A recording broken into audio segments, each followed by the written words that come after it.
Hello বন্ধুরা, কেমন আছো তোমরা সবাই? আশা করি অনেক অনেক ভালোই আছো। আর তোমাদের ভালোবাসায় আমিও অনেক ভালো আছি, কারণ তোমরা আমাকে যে পরিমাণে ভালোবাসা দিয়েছো এবং সাপোর্ট দিয়েছো তা আমি কোনোদিন ভুলতে পারবো না। তাই তোমাদেরকে মজা দেওয়ার জন্য আবারও একটি নতুন গল্প নিয়ে হাজির হলাম। গল্পটি শোনার মতো, আশা করি তোমাদের দাঁড়িয়ে যাবে এবং তোমরা হাতের কাজ করতে সবাই হেডফোন নিয়ে বসে যাও। যদি আমার গল্প শুনে মজা পাও তাহলে অবশ্যই আমার চ্যানেলটি সাবস্ক্রাইব করবে। তো চলো বন্ধুরা, আমরা কথা না বাড়িয়ে আসল গল্পে চলে যাই। আমার 14 বছর বয়সে মালকিন আমাকে তার বাড়িতে নিয়ে যান এবং আমাকে 500 টাকা দিয়ে মালকিন নিজের শরীরে ম্যাসেজ করাতেন। আমি 500 টাকায় রাজি হয়ে মালকিনের শরীরে ম্যাসেজ করতাম। কিন্তু একদিন রাতে মালকিন বলতে শুরু করলেন, প্রতাপ, আজকে রুমের লাইটটা বন্ধ করে দাও। আমি চুপচাপ লাইটটা বন্ধ করে দিলাম। আমি জ্ঞান হারিয়ে ফেললাম যখন মালকিন, আমি যে বয়সের মধ্যে দিয়ে যাচ্ছি, এই সময়টা একটা ছেলের জন্য অনেক কঠিন সময়, কারণ তাদের মনোযোগ তাদের সামনে উপস্থিত মহিলাদের দিকে পড়ে। এমন অবস্থায় কারো শরীরে মালিশ করা আমার জন্য খুব সমস্যার সৃষ্টি করে। যখন মালকিন আমাকে তার শরীরে ম্যাসাজ করতে বললেন, কিছুক্ষণ অবাক হয়ে তার দিকে তাকিয়ে রইলাম। আমি কিভাবে এটা করব? এটা খুবই লজ্জার বিষয়। কিন্তু আমার বাবা বলেছিলেন, মালকিনের কোনো কথায় না করবি না, তিনি অনেক দয়ালু মনের মহিলা। তুই যদি তার মনে জায়গা করে নিতে পারিস তবে তিনি তোকে বেতনের চেয়েও বেশি টাকা দেবেন। তিনি আমাকে টাকা দিয়েছেন, তাও 500 টাকা, এবং বললেন, এই টাকাটা শুধু তোমার। আমি অনেক খুশি হয়েছিলাম, কিন্তু যখন তিনি আমাকে তার শরীরে তেল দিয়ে ম্যাসাজ করতে বললেন, আমি হতভম্ব হয়ে তার দিকে তাকিয়ে রইলাম। তিনি কিভাবে একটা ছেলেকে দিয়ে ম্যাসাজ করাতে পারেন? আমি কিছু বললাম না, কিন্তু অনেক নার্ভাস ছিলাম। তিনি আমাকে তার রুমে নিয়ে গেলেন, তারপরে বিছানায় শুয়ে তার শরীরে তেল দিতে বললেন। আমি যখন তার শরীর থেকে তার পোশাকটা তুলে দিলাম, তখন আমার চোখ বড় বড় হয়ে গেল। তিনি আমাকে যে তেল দিয়েছিলেন, আমি চোখ বন্ধ করে আমার হাতে কিছুটা নিয়ে তার শরীরে দিতে থাকলাম। আমার একমাত্র চেষ্টা ছিল কাজে অনেক মন দেওয়া। আমি একবারও তার শরীরের দিকে তাকাইনি, আমি শুধু চোখ নামিয়ে ম্যাসাজ করেছিলাম। আমার মনে আছে যে আমি যখন এখানে কাজ শুরু করি, প্রথম দিকে কাজের সময় অনুসারে আমি যখন মালকিনের ঘরে প্রবেশ করলাম, তখন মালকিনকে কিছুটা অন্যরকম দেখাচ্ছিল। তার চেহারায় অদ্ভুত পরিবর্তন লক্ষ্য করলাম আমি। তিনি ঘামে ভিজে যাচ্ছিলেন। আমি জানি না তার কি হয়েছিল। আমাকে দেখা মাত্রই সে হঠাৎ সোজা হয়ে আমার দিক থেকে অন্য দিকে তাকাতে থাকল। আমি কিছুটা অবাক হয়ে মালকিনের দিকে তাকিয়েছিলাম। আমার মনে হলো মালকিনের শরীরটা ভালো নেই। আমি সবসময় নীরবে মালকিনের সেবা করতাম, কিন্তু আজ আমি কিছুটা বাধা নিয়ে মালকিনের দিকে তাকিয়ে তাকে জিজ্ঞেস করলাম, মালকিন, আপনি ঠিক আছেন তো? আপনাকে অন্যরকম দেখাচ্ছে মনে হয়। আমি আমার মালকিনকে মন থেকে সম্মান করতাম এবং আমি তার জন্য চিন্তিত থাকতাম, কারণ তিনি কেবল আমার মালকিনই ছিলেন না, আমার কাছে তিনি একজন অনেক ভালো অভিভাবক ছিলেন। তিনি ছোটবেলা থেকেই আমাকে সাহায্য করেছিলেন এবং তিনি আমার দুঃখী জীবনকে সুখী করে তুলতে অনেক সাহায্য করেছিলেন। আমি কষ্টে ছিলাম, কিন্তু তার দেওয়া টাকা আমার জীবন পরিবর্তন করে দেয়। আমার বাড়ির অবস্থা পরিবর্তন হয়ে যায়। আমার প্রশ্নে মালকিন নাতে মাথা নেড়ে আমাকে আশ্বস্ত করলেন যে তিনি একেবারে ঠিক আছেন, কিন্তু তার মুখে স্পষ্ট দেখা যাচ্ছিল যে তিনি কিছু লুকাচ্ছেন এবং তিনি অনেক টেনশনে আছেন। কয়েক মাস ধরে তার বাড়িতে কাজ করছি। আজকে প্রথমবার যখন তিনি আমাকে ম্যাসাজ করতে বললেন, আমি অনেক ভয় পেয়েছিলাম, কারণ সব বাড়িতে তিনি একাই থাকতেন, না স্বামী না কোনো সন্তান। এই কথাটা শুনে আমি প্রথমে চুপ হয়ে গেলাম, কিন্তু আমি মালিশ করলাম, সারাক্ষণ আমার হাত কাঁপছিল। আমি ভেবেছিলাম মালকিন একদিনের জন্য আমাকে দিয়ে এই কাজটা করাবেন, কিন্তু এখন তিনি আমাকে দিয়ে প্রতিদিন ম্যাসাজ করানো শুরু করলেন। আমি মালকিনের কোনো কাজে এতটা খারাপ মনে করিনি, কারণ তিনি কোনো উদ্দেশ্য নিয়ে আমাকে দিয়ে কোনো কাজ করাতেন না। কিন্তু যখন আমি একা রুমের মধ্যে তাকে তেল ম্যাসাজ করতাম, তখন আমার অনেক খারাপ মনে হতো। একটা অদ্ভুত বিষয় হলো যে আমি মালকিনকে ম্যাসাজ করা শুরু করার পর থেকে মালকিন আমার দিকে অনেক ভালোবাসার চোখে তাকাতে থাকল। আগে তিনি আমাকে 500 টাকা দিতেন, কিন্তু এখন 1000 টাকা দিতেন। তার এই ভালোবাসায় আমি বিরক্ত হয়ে গেছিলাম। কিন্তু আজও প্রতিদিনের মতো আমি তেলের বোতল হাতে নিয়ে ম্যাসাজ করতে গেলাম। আমি 14 বছর বয়স থেকে মালকিনের শরীরে ম্যাসাজ করে আসছি। এই কাজটি আমাকে অনেক বিভ্রান্ত করত।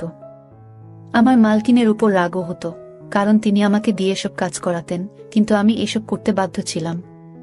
কারণ আমার টাকা চাই এবং কাজের বিনিময়ে আমার মালকিন আমাকে প্রতিদিন 500 টাকা দিতেন, তাই আমি নির্বে মালকিনের জন্য এই কাজটি করতে থাকলাম। অনেক পরে আমি বুঝতে পেরেছিলাম যে মালিকিন কেন আমাকে দিয়ে এই কাজ করাতেন।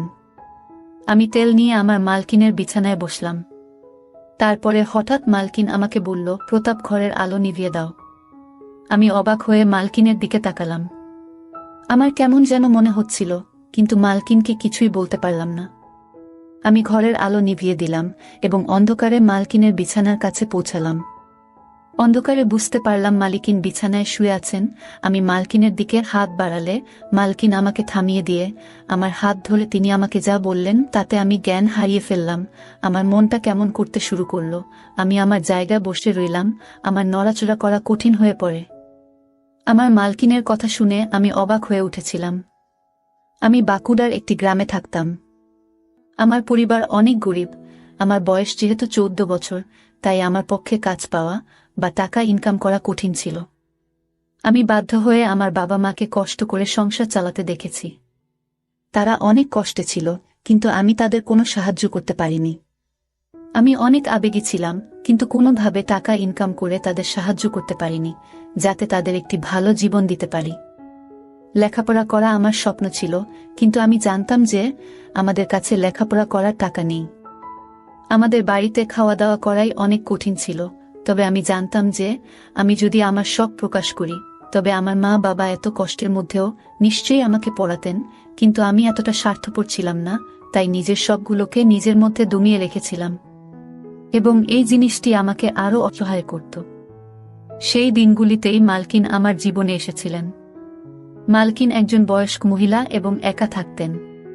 তার স্বামী তাকে ছেড়ে দিয়েছিলেন এবং তার কোনো সন্তান ছিল না।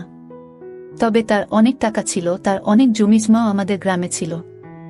মালকিনের নিজের জমিতে কিছু গুরুত্বপূর্ণ কাজ ছিল, তাই আমাদের গ্রামে আসার পর তিনি আমাকে দেখে আমার দিকে তাকিয়ে জানতে চাইলেন আমি কেন স্কুলে যাই না এবং কেন আমি পড়াশোনা করি না। আমি দুঃখের সাথে তাকে আমাদের অবস্থার কথা বললাম এবং বললাম যে আমি আমার পরিস্থিতির কারণে পড়াশোনা করতে পারিনি। পড়াশোনা করলে আমাদের ঘরে খাওয়া দাওয়া বন্ধ হয়ে যাবে। আমার কথা শুনে মালিকিন চিন্তায় পড়ে গেলেন। এরপর তিনি আমাদের বাড়িতে এসে আমার বাবা মায়ের সাথে কথা বললেন এবং বললেন যে বাড়ির ছোটখাটো কাজের জন্য তার আমার বয়সী একটি ছেলে দরকার।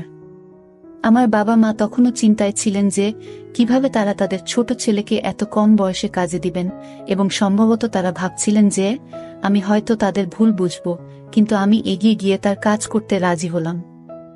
আমার কথা শুনে মালিকিন অনেক খুশি হয়েছিলেন। তখন আমি কিছুই জানতাম না। আমি শুধু ভেবেছিলাম মালিকিন তার ইচ্ছানুযায়ী ছোটখাটো কাজ করাবেন, আর আমি সব কাজ করতেই রাজি ছিলাম। আমি অনেক খুশি মনে রাজি হলে আমার বাবা মাও চুপ হয়ে গেলেন। মালকিন আমার বাবা মায়ের হাতে বেশ কিছু টাকা দিয়েছিলেন এবং তাদের কথা দিয়েছিলেন যে তিনি প্রতি মাসে টাকা পাঠাবেন, যাতে আমাদের বাড়ির কষ্ট দূর হয়। মনে মনে আমি অনেক খুশি ছিলাম। আমার স্বপ্ন সত্যি হতে চলেছে, কারণ আমি সবসময় আমার বাবা মায়ের অবস্থা পরিবর্তন করতে চেয়েছিলাম। আমি আমার জিনিসপত্র গুছিয়ে মালকিনের সাথে শহরে চলে এলাম। মালকিনের শহরের সুন্দর বাড়ি ছিল। এত সুন্দর বাড়ি আমি জীবনে প্রথম দেখেছিলাম। মালকিন আমার থাকার জন্য একটি রুম দিয়েছেন। রুমটি খুবই ছোট, কিন্তু অনেক সুন্দরভাবে সাজানো ছিল। রুমে দামি দামি আসবাবপত্র রাখা ছিল। আমার মনে হচ্ছিল যেন ঘরটা আমার স্বপ্নের মতো তৈরি করা হয়েছে। মালকিন আমাকে ছোটখাটো কাজ বুঝিয়ে দিলেন, যার মধ্যে রোজ তার গাড়ি পরিষ্কার করা, রাতে তাকে পানি দেওয়া এবং দিনে 3 বার খাওয়ার বাসনপত্র পরিষ্কার করা ইত্যাদি। এই কাজগুলো আমার মতো গরিব একজন ছেলের পক্ষে অনেক সহজ ছিল। মালকিনের বাড়িতে বাইরে থেকে রান্না করা খাবার আসত এবং মালিকিন তার সাথে আমাকেও খেতে দিতেন। প্রথম দিনই আমাকে ভালো পোশাক দেওয়া হয়েছিল, জুতাও কিনে দিয়েছিলেন। মালকিনের দয়া এখানেই শেষ হয়নি। তিনি আমাকে বলেছিলেন যে তিনি খুব শীঘ্রই আমাকে একটি ভালো স্কুলে ভর্তি করাবেন, যাতে আমি আমার পড়াশোনা চালিয়ে যেতে পারি। শুনে আমি অনেক খুশি হয়ে গেলাম। কিন্তু রাত নামার সাথে সাথে মালকিন আমাকে তার ঘরে ডেকে একটি সুগন্ধযুক্ত সিসি দিয়ে বললেন, আমার শরীরে মেসেজ করো। আমি মাথা নেড়ে তাড়াতাড়ি তেল এনে মালকিনের পায়ের কাছে গিয়ে বসলাম। আমি ভেবেছিলাম যে আমাকে মালকিনের পা মেসেজ করতে হবে, এবং আমি খুশি এটি করতে রাজি ছিলাম। কিন্তু মালকিন আমাকে থামিয়ে তার শরীরের নিচের দিকে মেসেজ করতে বললেন। এটা করতে আমার লজ্জা করছিল, কিন্তু কোনোরকমে আমি মালকিনের শরীরে মেসেজ করলাম।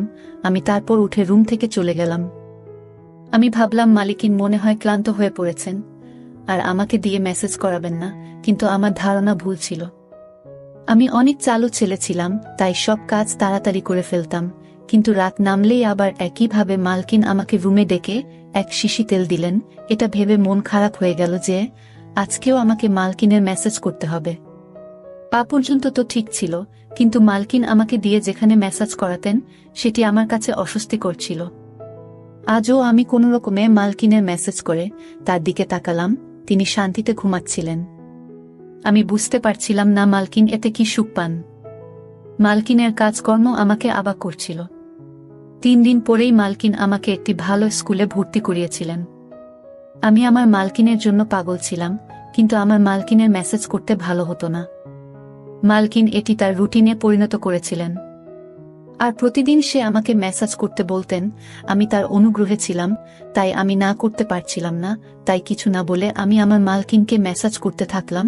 মালকিন সম্ভবত বুঝতে পেরেছিল যে আমি তার মেসেজ বিরক্তি নিয়ে করি, সেজন্য আমার বেতন বাদেও তিনি আমাকে প্রতিদিন 500 টাকা করে দিতে থাকলেন, এবং আমি আনন্দের সাথে টাকার জন্য এই কাজটি করতে থাকলাম। এইভাবে আমি মালকিনের বাড়িতে অনেক দিন ছিলাম, এবং এখন আমি এতে অভ্যস্ত হয়ে গেছি। মালকিনের একটি ভালো অভ্যাস ছিল যে মাস শেষ হলেই তিনি আমাকে না বলেই আমার বাড়িতে টাকা পাঠিয়ে দিতেন, যা আমার বাবা মায়ের জীবনকে সহজ করে দিয়েছিল। আমিও অনেক কষ্ট করে পড়াশোনা করছিলাম যে সারা জীবন যাতে আমাকে মালকিনের মতো মহিলাদের বাড়িতে থেকে তাদের ইচ্ছা পূরণ করতে না হয়। একদিন আমি প্রতিদিনের মতো মালকিনের মেসেজ করতে তার রুমে গেলে মালকিন আমার দিকে একভাবে তাকাতে থাকলেন। তাকে মেসেজ করার সময় আমার মুখে সবসময় একটা সমস্যার ভাব থাকত, এবং আমি এভাবেই তার মেসেজ করতাম, এবং মালকিনও এটা অনুভব করতেন। তাই মালকিন আমার দিকে মনোযোগ দিয়ে তাকিয়ে তারপরে বললেন যে আমি জানি আমার এই কাজটা করতে তোমার খারাপ মনে হয়, কিন্তু আমি অসহায়, তাই তোমার খারাপ মনে হওয়া সত্ত্বেও তোমাকে দিয়ে এই কাজটা করিয়ে নিই। মালকিনের মুখে হাসি ভাব ফুটে উঠল। আমি কিছু বুঝতে না পেরে মালকিনের দিকে তাকাতে থাকলাম। আমি বুঝতে পারিনি, তাই মালকিন আমাকে তার বাধ্যবাধকতার কথা বললেন, আর লজ্জায় আমার অবস্থা খারাপ হতে থাকল। মালকিন আমাকে বললেন যে তার শরীরে সমস্যা রয়েছে, যার কারণে তিনি মেসেজ না করিয়ে রাতে ঘুমাতে পারেন না। মালকিন এই কাজের জন্য নার্স রেখেছিলেন, কিন্তু তারা সবাই কোনো না কোনো অজুহাত দেখিয়ে কখনো কখনো তাড়াতাড়ি মেসেজ করে, আবার কখনো কখনো মেসেজ না করেই চলে যায়। বাধ্য হয়ে মালকিন আমাকে কাজে রাখেন, এবং তিনি আমার এত উপকার করতেন যাতে আমি তার মেসেজ করতে না বলতে না পারি। এসব কথা বলে মালকিন চুপ করলেন, আর আমি মালকিনের কথায় অনেক লজ্জিত হলাম, এবং আমার আচরণের জন্য আমার খুব খারাপ মনে হচ্ছে। যে মহিলা আমার এত উপকার করেছেন তাকে নিয়ে আমি খারাপ কিছু ভেবেছি বলে আমি আফসোস অনুভব করছিলাম। এই রোগের কথা শুনে আমি আমার মালকিনের মেসেজ আমার সমস্ত মন দিয়ে করতাম, এবং কখনো বিরক্ত হতাম না। মালকিন আমাকে খুশি করতেন। আমি এখন বড় হয়ে গিয়েছি, এবং মালকিন অনেক বৃদ্ধ হয়ে গিয়েছেন। একদিন আমি মালকিনকে মেসেজ করতে তার রুমে গিয়ে দেখলাম মালকিনের অবস্থা অনেক খারাপ। আমি জিজ্ঞাসা করলেও মালকিন আমাকে কিছুই বললেন না। আমি যখন মেসেজ করা শুরু করলাম, প্রথমবারের মতো মালকিন আমাকে লাইট অফ করতে বললেন। আমি অবাক হয়েছিলাম, কিন্তু আমি তার কথা মেনে লাইট বন্ধ করে তার কাছে গিয়ে বসলাম। এমন সময় মালকিন আমার হাত ধরে আমাকে বললেন, আজ আমার শরীর অনেক খারাপ মনে হচ্ছে, আর শরীরেও ব্যথা হচ্ছে। আমার মনে হচ্ছে আমার সময় ঘনিয়ে এসেছে। মালকিনের কথা শুনে আমি ঘামতে থাকলাম। আমি নীরবে বসে রইলাম। মালকিন বললেন, তোমার যত্ন আমার মন জয় করে নিয়েছে। আমার যদি ছেলে থাকতো তবে তোমার মতো আমার যত্ন নিত। আমি তোমাকে আমার ছেলে মনে করি। আমি আমার সমস্ত সম্পত্তি তোমার নামে করে দিয়েছি। নিজের খেয়াল রেখো। মালকিন এই কথা বলেই তার হাত নিচে পড়ে গেল। আমি তাড়াতাড়ি উঠে লাইট অন করে মালিককে দেখে দ্রুত ডাক্তারকে ডাকলাম। মালকিন একেবারে স্থির। ডাক্তার চেক আপ করে মালকিনকে মৃত ঘোষণা করলেন। আমি হতভম্ব হয়ে কাঁদতে কাঁদতে পাগল হয়ে গেলাম। মালকিন আমার মায়ের মতো ছিলেন, যদিও তিনি আমার মা ছিলেন না, কিন্তু আমাদের মধ্যে সম্পর্কটা মা ছেলের মতোই ছিল। আর তার উকিল পরের দিনই তার সমস্ত সম্পত্তি আমার হাতে তুলে দিয়েছিলেন। আমি অনেক বড়লোক হয়ে গেছি এবং আমি মালকিনের বাড়িতেই থাকি। আমার বাবা মাও আমার সাথে থাকেন। আমার জীবন অনেক সুন্দর হয়ে উঠেছে। আমার মালকিন অনেক সুন্দর মনের মহিলা ছিলেন। বন্ধুরা, আজকের ভিডিওটা এখানেই শেষ করলাম। অনেক কষ্ট করে ভিডিওটি আপনাদের জন্য বানিয়েছি। যদি ভিডিওটি আপনাদের ভালো লেগে থাকে তাহলে একটা লাইক করবেন এবং চ্যানেলটি অবশ্যই সাবস্ক্রাইব করবেন। এই আশা ব্যক্ত রেখে আপনাদের কাছ থেকে বিদায় নিচ্ছি আমি। দেখা হবে আগামীকালের নতুন কোনো ভিডিওতে। সে পর্যন্ত সবাই ভালো থাকুন, সুস্থ থাকুন। ধন্যবাদ।